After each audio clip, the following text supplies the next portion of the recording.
Tall Sall jamono jooju ak li mu dëxëñoon lépp ci biir loi d'amnistie bi dañu yaakaaroon ne ci bu ñu déggee ñoom ñooñu nga xam ne nii ay homme de droit lañ leen di woowee mooy Ismaïla Madior ñoom ñooñu ñëpp daanaka da ngay jàpp ne kat lii nga xam ne tey ji moom mooy comme li fi amoon ci yàq geek faat geek rey geek tuutal nit ñi daanaka yoon dootu ci mës a dellu si mais tey ji gis nañu ne conseil constitutionnel bi nga xam ne ñoom moom lañu doon dëkk ba di dëxëñ yeneen ak yeneen ci seen loi d'amnistie bi tey moom moo leen ñàkk a jox dëgg politiquement qu'est-ce que ça fait? Ouais, mais écoute, tu sais, aujourd'hui, malheureusement, ils essayent de tirer politiquement la couverture vers eux. Di wax ni c'est un revers, c'est un camouflet. Waaw ku nekk perception la rek quoi. Que perception la mais man dama ne nit mënta traverser autant de régimes. Depuis Abdou Diouf. ba tey nga traverser régime Ablaye Wade. nga ñëw juux si régime président Macky Sall. ba pare ngay ndongu di ànd si principe yi ñu la xamee woon daaw ak koo mënti doon nag. si principe yi ñu la xamee daaw nga wol bëtuku violer principe yooyu yëpp. par rapport véritablement à des compromissions politiques. par rapport à des compromissions politiques ak loo bokk am na yu bari yoo xam ne waroo see ànd. faat ak torture ak lu munti xew. sa position benn la war a mën a doon. il faut que l'on situe les responsabilités. Oui. ay doomu Sénégal la ñu faat. xaalis remplacé wul bakkan. am na ñoo xam ne torturé nañ leen waaye tey nii ñu faatoon sax xëy na moo leen di gënal. ils garderont des séquelles à vie. am ñoo xam ne mënatuñoo jur. am ñoo xam ne ñàkk nañu tànk. am na ñoo xam ne paralysé nañu. totalement am ñoo xam ne ñàkk nañu gët. am na ñoo xam ne loxo la ñu dagg. mais Mamour Soro léegi. loolu yëpp daal ñu ne ok non c'est pas grave barki demoo Ndiaye am na benn ndaw gu gaañu ndaw googu lan moo ko faat depuis 2 ans mi ngi dem wante hôpital ndax bal boo xam ne da ko recevoir docteur Niang maa ngi ko dégg fan yële muy wax si benn télé mu ne am na koo xam ne il avait reçu une balle depuis presque 2 ans barki demoo Ndiaye waaw ñu ngi koy sax temps yi lañ koy doog roccil bal bi tu t'imagines tu t'imagines parce que ñun sëy na suñu système médical sax tollul foo xam ne comme tubaab yi nu ñu la war a mën a opérer rot ci bal bi xawma ak yu demee noonu mais imagine on va laisser faire man newuma diw la wala fii la far wala fële la far mais ñooñu suba xamuñu luy xew Sénégal est-ce que ñooñu defoon loolu ñenn si ñoom duñu jógaat dugg si dëkk bi di rayaat bien sûr wallaay ah dafa wóor lépp mën nañ ko xaar alangandaay yooyu ñu yoroon ay fusil à pompe ak yu kenn xamul. xamuñu fu mu féete. exactement donc je pense que c'est bon pour tout Sénégalais ak foo mënti bor ak foo mënti bokk ak foo mënti far. parce que au-delà am na Sénégalais yoo xam ne faruñu fenn. ñoom élection ba élection jot la ñuy tànn xool si lu ñu dégg si lu ñu gis pour tànn pour voter nit ki. mais catégorie yëpp ngay jël en charge. l'électorat silencieux. ki àndoon di xeex. ki àndoon. far ak ñi fi nekkoon di xeex ak ñu doon xeex. ak ñi nga xam ne dañoo toogoon di seetaan. di déglu ba pare di naqarul si xol wala di naqarul si kaddu et cetera. catégorie yëpp la concerné. kon boo nee justice tu ne rends pas justice à une partie du Sénégal mais tu rends justice à tout le Sénégal. Bien sûr. À tout le Sénégal. Et quelle que soit par ailleurs ton appartenance politique. Encore une fois. Quelle que soit ton appartenance politique. Quand on rend justice, on ne rend pas justice pour une partie, on rend justice au nom du peuple sénégalais. Exactement. te nee nañ obstacle amatul tey jii lii rejet bi nga xam ne conseil constitutionnel def na ko ci loi interprétative boobu dafay tax tey jii obstacle amatul ci diggante ñi nga xam ne ñoom ñooy victimes yi wala famille victimes yi seen digganteek yoon mën nañu dem directement dem porter ji plainte donc c'est un plus. bu ñu ko mënee c'est un plus te Pape Abdoulaye Touré gis naa mu bind ab bataaxal. moom je pense que waaw moom comprendre na compte ouvrir le bal. mais mieux encore. gis naa ay nitu droit yoo xam ne effectivement nee nañu fu mu toll nii pare nañu pour accompagner les familles là. Il y a des organisations de la société civile. yoo xam ne yëkkati nañu kàddu pour ne dañuy àndal dañuy gunge famille yooyee. kon de ce point de vue là procureur sax maa ngi gis sax su ma jumul Aliou Ndaw la wala xaw ma kan.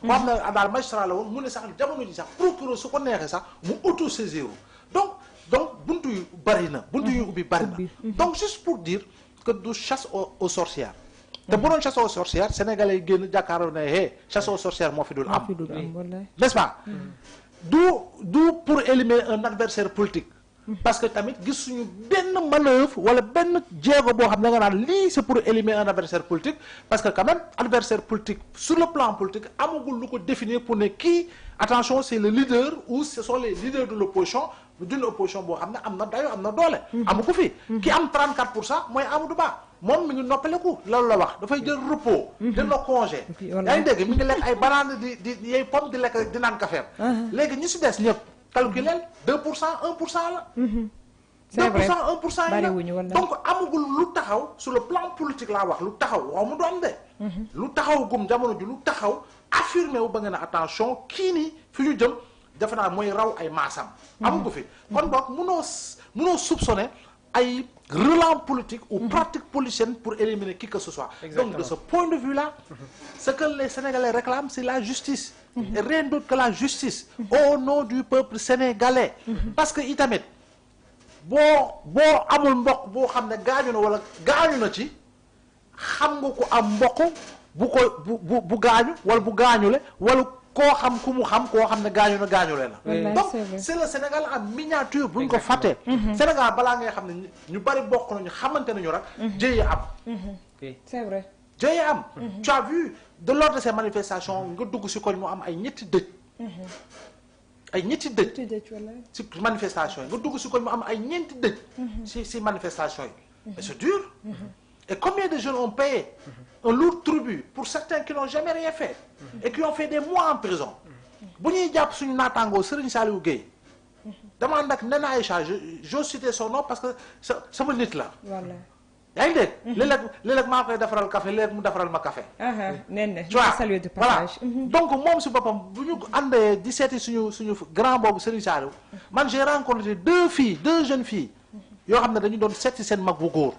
ñu toog ñu xamee ñu maag leen ñuy waxtaan mu ne suñu grand frère de suñ leen nee ñu France lu jóge xamul manifester xamul sax lu xew dafa wàcc teg ay bagages am génn si kër gi di dem boulangerie ñuy dóor ay lacrymogènes xale yi daw mu ànd ak ñoom daw ñu jàppale ko depuis loolu il est en prison des cas comme ça il y en a eu à gogo. Exactement. Il y en a eu à gogo et qui ont fait des mois en prison. Écoute toute cette souffrance là mais il faut ñu soulager du dara. du topp nit ki da nga day topp du jàpp da ngay jàpp ay nit ñoo fi toog naan non ñii dañoo bëgg jàpp takk der yi mais ñooñu di naan dañoo bëgg jàpp takk der yi ñoom ñoo njort ni kon takk der yi ñoo def ñoom di ko wax ñoo njort ni takk der yi ñoo def mais takk der yi ku xam police ku xam gendarmerie fii Sénégal xam ni c'est des corps professionnels jusqu'au bout des ongles. D'accord. Politiquement gis nañu démb réponse ki nga xam ne moom mooy le président du parti PASTEF gis nañ ko ci page Facebook am mu bind ab texte boo xam ne jagleel ko déjà rejet bi nga xam ne conseil constitutionnel def na ko waaye itam cokkaasaale yi nga xam ne ñoom ñoo nekk ci côté politique bi rawatina les opposants waaye itam mu joxoñ baaraam ñi nga xam ne tey jii ñoom la loi d'amnistie bi arrangé woon naka nga ko jàngatee déjà. waa ci foofu sax prof Thioro mu ñëwaat sur la publication d'Ousmane Sonko. Donc le président du parti PASTEF les Patriotes a vivement réagi à cette décision, accusant l'opposition de vouloir exploiter politiquement la situation. Selon le Premier ministre, la décision du Conseil vient soutenir leur proposition d'exclure les crimes graves du champ de l'amnistie, confirmant ainsi la lecture initiale de leur groupe parlementaire. waaw en résumé xam nga mi ngi naan cokkasante waaw politiquement cokkasante la répétel cokkaasante la voilà cokkaasante la léegi cokkaasante boobu da ngay gis leader politique bi ku si nekk bind nga indexé calendrier bi muy Pastef am na ñoo xam ne ils ont directement indexé Ousmane Sonko et lui également il a réagi loolu c'est sur le plan politique jàpp naa ne débat politique moom Thioro loolu saa su ne lay am saa bu événement amee gars yi dañuy dóorante ay coup politique maintenant nag si coup politique yooyu am na si ñoo xam ne nag ñoom seen jëmm lañu jéem a fësal. gis nga yenn publication yi démb. bien sûr bay teg ay photo ak ay ngandal bunkal fu ñaaral. ak yu demee noonu. Trump ñooñu buzz la ñuy wut. buzz kese la ñuy wut parce que seen tur en réalité la ñu jiital. seen réalité seen tur la ñu jiital rek. tur ba ñu jiital du pour lenn mais c'est pour faire le buzz parce que ñoom ils sont véritablement dans la magie du clic. ñoom la tur la ñu leen di tudd bla bla bla bla. ñoom dong la. seen waa kër kenn topp leen. c'est vrai ñoom rek la. ñoom dong la.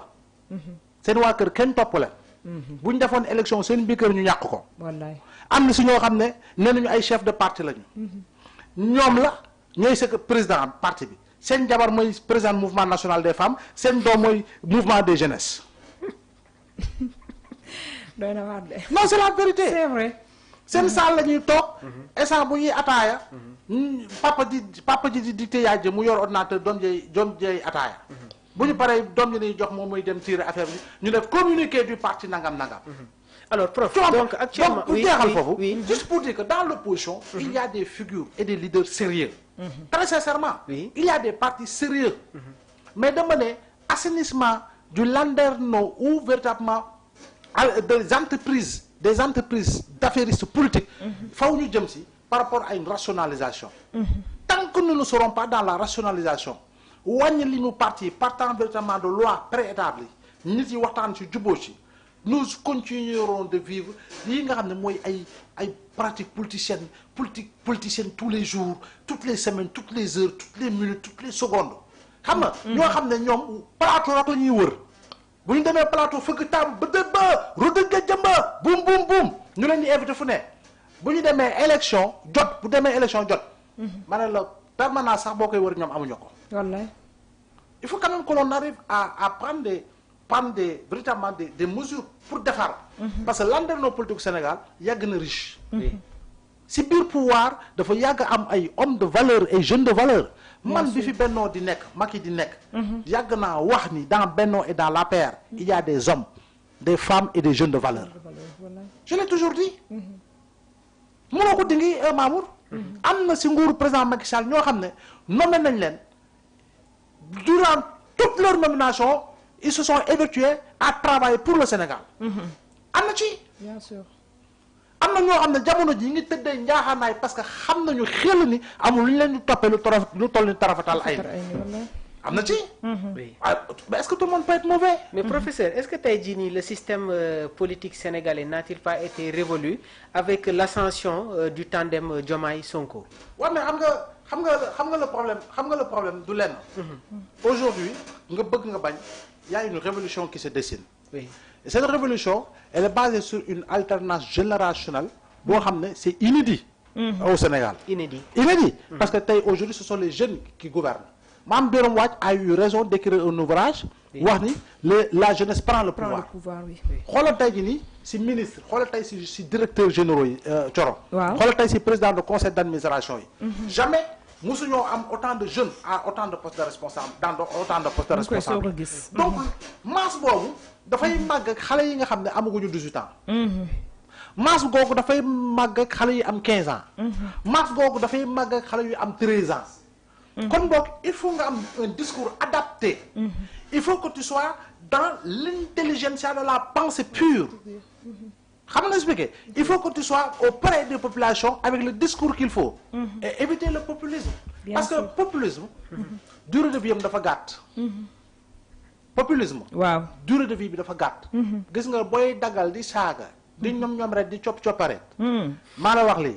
Xolal Mamour. Oui. Nga am buzz. Janvier ba mai. Hein? Juin juillet nga fay. Deug te boy pour nga taxaat. Mais faw ñu sol la ay citerne diesel te loolu xajul ci yow. D'accord te Mamour ci kaw fay ak tàkkaat boobu sax ci la ñuy ñëw ndax jamono ji ku ne xam ne ni Sénégal ñu ngi ci une demande nationale boo xam ne ni mu di réduction des comptes bi nga xam ne instant bii nii mi ngi mel ni tulleeg màlle dem ak ñëw ba wuy ji beeg woo nañu kee ku ne di